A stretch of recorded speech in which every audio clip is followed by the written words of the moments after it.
Bueno, pues hablamos de las palabras polisémicas y bueno, estamos hablando sobre cómo fue que surgieron estas palabras o bajo qué condiciones, ¿no? Entonces, otra condición por la que surgió la palabra polisémica es eh, por la especialización en un medio, en un medio social, es decir, en el lenguaje técnico de una profesión determinada o en un estrato social en concreto, pues la palabra puede adquirir un significado especializado. Por ejemplo, ya hablamos de masa, que se refiere a un panadero, que no es lo mismo masa a la que se refiere un albañil que habla en su peón, y ninguna de estas es igual a la masa a la que se refiere pues un profesor de física. A eso se refiere, ¿no? Va variando dependiendo del entorno donde se utilice. También pues el lenguaje figurado, que era lo que comentaba al principio de los videos, que son los hablantes, nombran los objetos mediante términos metafóricos. Pata para denominar al soporte de una silla o de una mesa, pero también en un sentido metonímico, que sería una copa, como copa para nombrar al vino. También otro significado, lenguaje figurado, pata le decimos a nuestro pie, es otro lenguaje figurado, ¿no?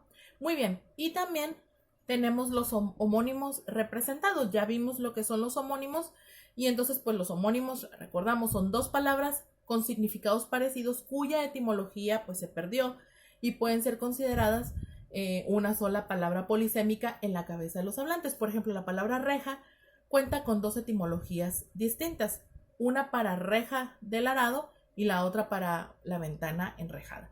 Esos serían básicamente las condiciones en las que utilizamos o por las que se utilizan las palabras polisémicas. Entonces, vamos a ver algunos ejemplos de palabras polisémicas y dentro de estas palabras pues las utilizamos a diario y pueden indicar una cosa o más, ¿ok? Entonces voy a tratar de darles estos ejemplos. El primer ejemplo que tengo para ustedes es carta, y la carta pretende ser un escrito que se envíe o recibe a través de correo electrónico, postal o lo que sea, y también se refiere al juego de naipes. Muy bien. También tenemos a la palabra cresta, que significa para indicar aquella parte del cuerpo que poseen los animales, como los gallos y las gallinas, sobre la cabeza, y también puede usarse para referirse a la parte más alta de una ola. ¿Ok?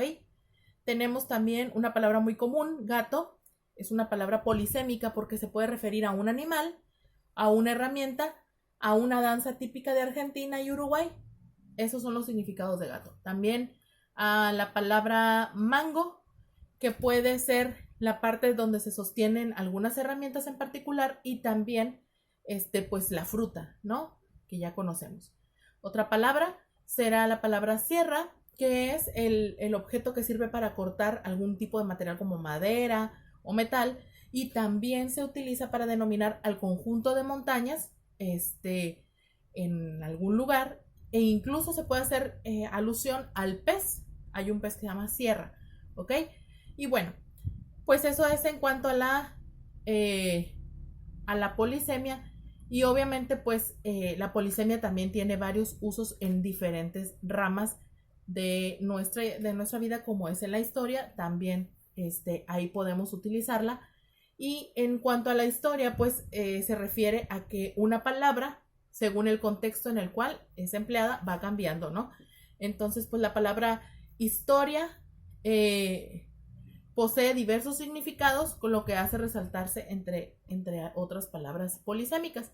Entonces, el uso más común hace referencia a la historia de la humanidad y de la formación y desarrollo de las naciones, pero también hace referencia a la historia del arte, la literatura, la historia de las ciencias sociales, científicas. Entonces, historia se utiliza para diferentes ocasiones, ¿no? Sería como un ejemplo más de lo que son las palabras polisémicas. Y bueno, tenemos el punto donde las palabras significan, una sola palabra puede significar muchas cosas, y tenemos la contraparte. Como siempre lo menciono, en el español está una cara y tenemos la otra cara que nos dan el complemento de nuestras relaciones semánticas. Y entonces tenemos a la monosemia, polisemia, monosemia. Y entonces, como ustedes son súper inteligentes, ya se dieron cuenta que pues si polisemia significa muchos, monosemia significa uno. Entonces, hay palabras que solamente tienen un significado. Y ese significado es el que las engloba totalmente. Y entonces la monosemia será entonces esas palabras que tienen un único significado, es decir, que su sentido es solo uno y ahí se van a, solo para esa función van a ser utilizadas. Entonces, la palabra monosemia viene del prefijo mono, que significa uno. Y ejemplos de estas palabras, obviamente, pues las utilizamos todos los días, pero cambian su significado y los matices de la persona que las está pronunciando, pues para emplear una u otra. Por ejemplo, una palabra del lenguaje científico será chimpancé. No usamos chimpancé para otra cosa más que para designar a un mono antropomorfo, etcétera, etcétera, más bajo que el hombre, etcétera.